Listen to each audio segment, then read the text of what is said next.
Good morning, class 6, English reader, chapter 12, Courage and Conviction. In our previous class, we started with the reading of this chapter where we read about Malala Yousafzai, a lady who was born in 1997 in Swat Valley in Pakistan. And when in 2007 जब एक extremist group वहाँ पे आया, sweat valley पे कब्ज़ा कर लिया, लोगों को डराने लगे, धमकाने लगे, तो वहाँ की जो पीसफुल, यानी हम कह सकते हैं the peaceful beautiful sweat valley became dangerous and war tone. उन्होंने बहुत से रूल्स इम्पोज किए वहाँ की पब्लिक पे, जिसमें से एक इम्पॉर्टेंट रूल था कि जो गर्ल्स हैं उन्हें स्कूल अटेंड करना मना था, यानी they were not allowed to attend the school. But Malala को स्कूल बहुत पसंद था, लर्निंग बहुत पसंद था, इसीलिए उन्होंने अपनी स्टडी कंटिन्यू रखी विथ हर फैमिलीज सपोर्ट। उन्होंने जो एक्सट्रीमिस्ट ग्रुप है उनके अगेंस्ट कई बार स्पीच भी दी, जिस वजह से उन्हें 2011 में she was awarded Pakistan national peace prize for youth, क्योंकि वो इस ग्रुप के अगेंस्ट बहुत सारे ऐसे स्टेप्स ले रही थी जिसकी वजह से जिस तरह के रूल्स और रेगुलेशंस वो इम्पोज कर रहे थे स्पेशली ऑन गर्ल्स, वो सारे हट जाएं, किसी तरह से उनकी स्वेट वैली जो है वो बच जाए, सेफ़ हो जाए। इसी में हमने एंड में रीड किया था सम इंक्लूडिंग मलालास फैमिली, क्योंकि ये प्रॉब्लम बहुत ज़्यादा बढ़ रही थी। उनके जो रूल्स इस तरह से थे कि वो बढ़ते जा रहे थे डे बाय डे, कि गर्ल्स ना तो गाना गा सकती हैं, ना डांस कर सकती हैं, ना उन्हें टेलीविज़न देखना अलाउड था, ना मार्केट जाना या शॉपिंग करना, बस उन्हें घर पे रहना ही उनके लिए प्रायोरिटी बन गई थी अकॉर्डिंग टू द एक्सट्रीमिस्ट। सब इंक्लूड यानी मलाला की फैमिली को इंक्लूड करते हुए कुछ और फैमिलीज़ वहाँ से शिफ्ट होकर अदर पार्ट्स ऑफ पाकिस्तान में रहने चली गई, living in tents. What did resourceful Malala do? Now ये जो वर्ड है रिसोर्सफुल, इसका मतलब है अ पर्सन जो डिफ़िकल्ट सिचुएशंस को बहुत क्विकली और इमिडिएटली सॉल्व करने की आइडियाज़ रखता है। So Malala was such a person. She became a peer mediator for a youth program in Pakistan. जो एक प्रोग्राम कंडक्ट किया गया पाकिस्तान में फॉर द यूथ, उनमें वो पीयर मीडिएटर बनी। Now the word peer mediator का मतलब है जो उसी सेम ग्रुप का, एज ग्रुप का पर्सन होता है जो इस तरह की प्रॉब्लम्स को सॉल्व करने के लिए आगे आता है, बढ़ चढ़ कर हिस्सा लेता है। वहाँ पे जो इशू डिस्कस हुए वो थे related to education, safety, rights of children, और उन्होंने ये सारे इश्यूज़ जर्नलिज़म के थ्रू और पब्लिक डिबेट्स के थ्रू डिस्कस किए। जर्नलिज़म कह सकते हैं कि जो जर्नलिस्ट हैं उन्हें मीडिया को इंटरव्यूज़ देकर या अपने आर्टिकल्स पेपर में प्रिंट पब्लिश करवा कर या फिर पब्लिक के साथ डिस्कशन करके, डिबेट्स करके इन प्रॉब्लम्स को सॉल्व करने की कोशिश की। On 9 October 2010 when Malala was returning from school, जब वो स्कूल से वापस आ रही थी तो वहाँ पे एक गन मैन ने उन्हें उनकी बस को रोका। उनके नाम से उन्हें आइडेंटिफाई किया गया और उनके ऊपर एक पिस्टल पॉइंट आउट करके निशाना बांधा और 3 शॉट्स मारे गए, फायर किए गए।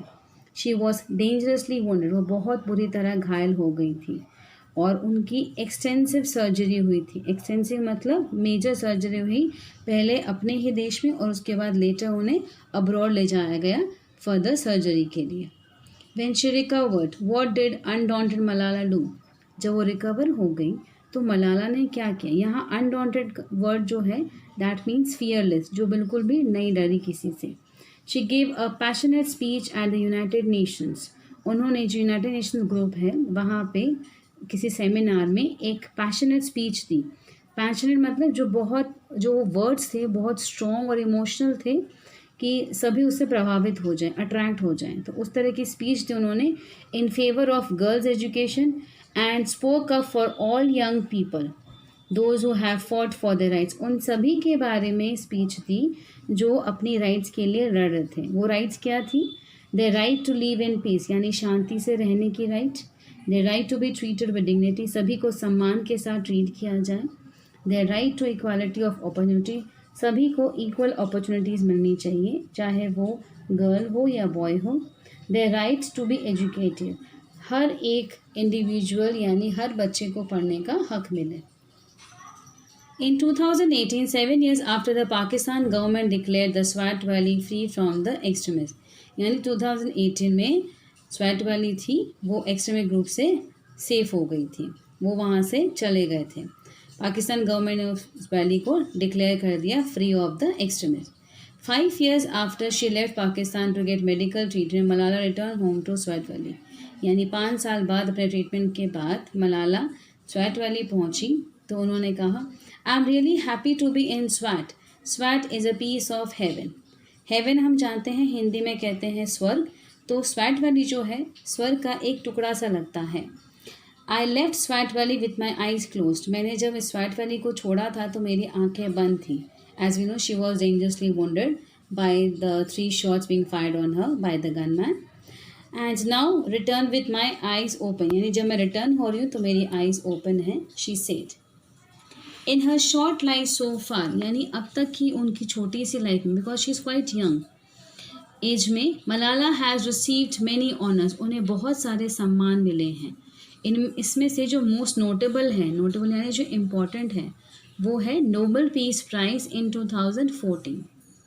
मलालाज आइकॉनिक स्टोरी, आइकॉनिक मतलब जिससे हम कुछ सीख सकें या जो हमें इंस्पायर करती हैं, इज़ अ टेस्टामेंट। टेस्टामेंट मतलब ये एक प्रूफ है हमारे सामने ब्रेवरी का and the importance of believing in one self.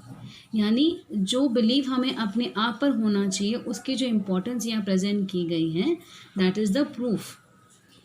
And inspiration to a young generation, specially ये इंस्पिरेशन थी यंग जनरेशन के लिए है। Malala continues to courageously and consistently emphasize the importance of education and the power of words.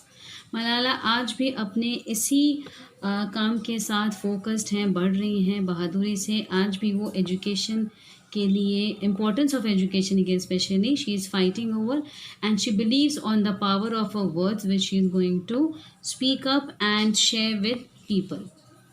Now ये थी story इनके बारे में। ये वर्ड मीनिंग्स आपको आपकी नोटबुक में as usual, as you know, you have to write in your fair notebook in the column format. I hope it's easy to write and understand as I have explained these word meanings while explaining the chapter. If you have any queries regarding it further, let me know in the feedback in our WhatsApp group. Till then, you read the chapter and let me know. Thank you, class.